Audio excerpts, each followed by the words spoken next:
Mm. Grabe. Alam nyo ba na yung Prime Minister dito sa Japan ay dating kanang kamay ni Shinzo Abe. Kilala niyo si Shinzo Abe, yun yung Japanese Prime Minister na kaibigan ng ating pinakamamahal na pinakamagaling na presidenteng si Digong. Oo. Nagpunta pa nga yan sa may bahay ni Digong diyan sa ni dating Pangulong Duterte diyan sa Davao. At yung ruling party ngayon dito sa Parliament, yung gobyerno ng Japan ay yung partido nila Shinzo Abe. At yung kanyang kanang kamay, yung babaeng pinakaunang prime minister nila dito sa Japan, apprentice ni Shinzo Abe. At kilala din yan si Pangulong Duterte. Nagpunta yung ating mga kababayan dito sa Japan kasi 'di ba, may pinakakalat itong si Llamas na pinagli sa bulok na ubas. Itong si Llamas na ito daw mga OFW ay mahina na daw ang suporta sa mga Duterte. Galit na galit yung mga Pilipino dito sa Japan. Oo, kasi meron din silang ginagawang signature campaign para himukin ang gobyerno ng Japan na pag nagkaroon ng interim release or i-request sa ICC na dito dalhin si Pangulong Duterte sa Japan dahil daw yung healthcare system ng Japan is #1 sa buong mundo. Palakpakan. So nagagawa sila ng initiative. Hindi ba meron tayong signature campaign sa Pilipinas? Tapos ang layon nun ay maipakita sa Supreme Court ang overwhelming na suporta ng mga Pilipino, pagtanggi ng mga Pilipino sa pagpapadala kay Pangulong Duterte doon sa ICC. Alam nyo ba na ang ICC, ang pinakamalaking donor ng ICC is Japan? So, nakipagpulong si Doc Lorraine at yung mga Filipino community dito sa parliament ng Japan at meron silang isang Japanese senator na nakausap. Good news to At yung Japanese senator na yun na nakausap, siya mismo ang kasama ni Shinzo Abe nung nagpunta sila sa bahay ni Pangulong Duterte. At alam mo ba na manghang-mangha sila sa katarantaduhan ng Pilipinas? Manghang-mangha daw sila sa katarantaduhan ng Pilipinas. Sabi daw niya, bakit nandoon si Pangulong Duterte? Si Duterte, sabi niya, ba't nandoon sa ICC? Napakagaling na presidente niya. So pinaliwanagan nila yung political issues dito at alam nyo ba na aware ang gobyerno ng Japan sa mga kabulastugan nangyayari sa Pilipinas, flood control project, adik yung presidente, di umano, at kasapakat yung mga military at saka mga polis, di umano. So, alam nyo ba na yung Japanese government pa mismo, yung ang nag-i-schedule kung kailan magdi-deliberate na hiniintay lang ng pamahalaan ng Japan, lalong-lalo na yung senator na yon, i-open daw niya yan sa plenaryo. At inaantay na lang niya, nagfa-follow up. Sila pa mismo nagfa-follow up inaantay lang daw nila na may makipag-usap na mga taga-gobyerno, senators, mayors, or whoever na ipaintindi pa sa kanila, ipaintindi pa sa mga kasamahan nila kung bakit nangyari ito kay Pangulong Duterte at kung bakit kailangan nila na i-request si Pangulong Duterte come interim release na dito magstay sa Japan.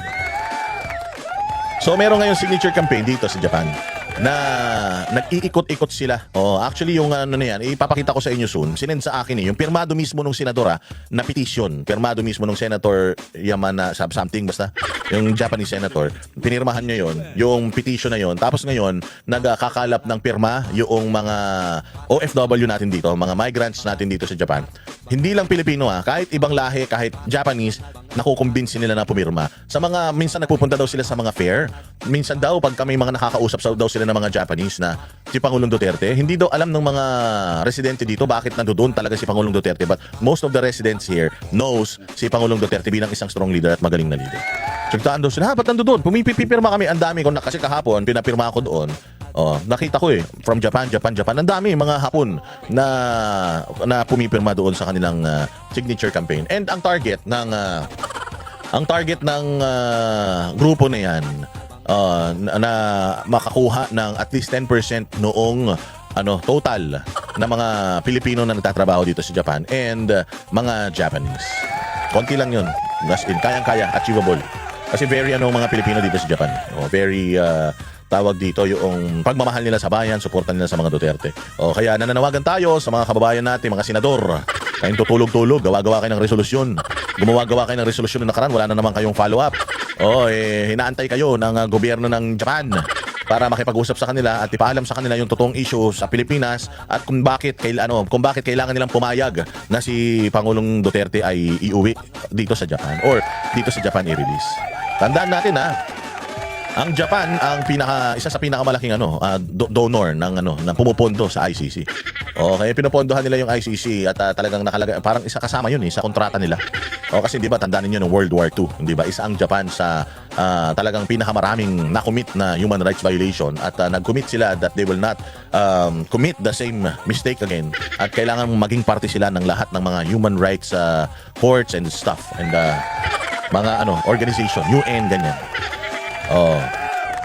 So yun, napakaganda ng inisyatibo na yun. Katulad ng inisyatibo sa Pilipinas, meron silang layunin. Yung inisyatibo dito may layunin din. Ang magandang balita pa nga is yung government dito, majority nung mga nakausap daw nila Dr. Lorin, masamang-masama yung kanilang loob dahil sa nangyari kay Pangulong Duterte. Di daw nila ma-expect na ang isang sovereign na bansa ay ipagkakanuno yung sarili nilang lahi. Yan nga yung mga kabobohan nito ni Bongbong Marcos na talagang nakatatak na sa pagkatao ng pamilya nila. Na hindi lang sila mga magnanakaw at mga adik di umano, sila ay traidor sa bayang Pilipinas. Kasi gumagana naman ang ating Kaya nung nakaraan daw, meron daw mga military parang dignitaries, wala mga dignidad na nagpunta daw dito. Alam niyo mga bossing yung mga Japanese, masyado daw yan silang magalang, courtesy o courteous daw sila, tsaka marespeto sila sa mga bisita. No, ito daw delegates ng mga Philippine military dignitaries na nagpunta daw dito nung nakaraan. So syempre may mga translators sila. So yung mga translators na Japanese speaking ita-translate doon sa ating mga MUPs. Alam mo, grabe daw yung trato ng Japanese sa kanila. Sobrang mag-aalang daw talaga yung Japanese lalo na sa bisita. Meron daw minsan daw yung translator, hindi daw alam kung paano ita-translate yung sinasabi ng Hapon kasi ang pangit daw talaga ng sinasabi ng Hapon. Parang may tinatanong yung Pilipinas, tapos sabi daw nung Japanese. Sabi mo nga, bakit nila tinatanong yan? Confidential yan. Huwag silang tanong ng tanong. Ganun daw sumagot yung mga Hapon. Tapos syempre, they have to translate it doon sa atin, sa kabilang side. Di daw nila alam kung paano ita-translate. And first time daw na naging arrogante ang tawag dito, yung panel ng kasi Defense Ministry daw yun ng Japan. First time daw na naging arrogante sila. Hindi lang sa Pilipinas, kahit sa ibang mga lahi, hindi daw sila naging arrogante. First time daw na yung galing sa Pilipinas, ginagaspangan nila. Parang binabastos. Gusto lang tanong ng tanong. Dami nilang tinatanong, confidential yan. Ba't gusto nila malaman? Ganun daw sumagot. Pwede naman sabihin na, hindi po pwedeng malaman because it's highly confidential. I hope you understand. Pwede naman daw ganun. Pero grabe daw talaga yung spike nung tanong ng tanong. Bakero! Parang yung mga translators daw, mga Pilipino kasi yung translators So pinaparating daw nila yun, yung mensahe, ginagaanan na lang daw nila. Pero nagtaka raw sila sa tagal nilang nagta-translate for itong mga taga-gobyerno ng Japan. Ngayon lang daw nila nakita na sobrang sungit nung mga nung panel na yun towards yung dignitaries na walang mga dignities from the Philippines. Mayroon pa nga daw, sabi nga kinukwento nga ni Doc Lorin na nung nagpunta raw sila dito sa Japan, grabe red carpet daw talaga nung si Pangulong Duterte. Tsaka sabi ni Doc Lorella mo si Pangulong Duterte noong siyempre magkakasama kami lagi dahil kami yung Presidential Communications Office. So kahit saan siya magpunta nandoon kami.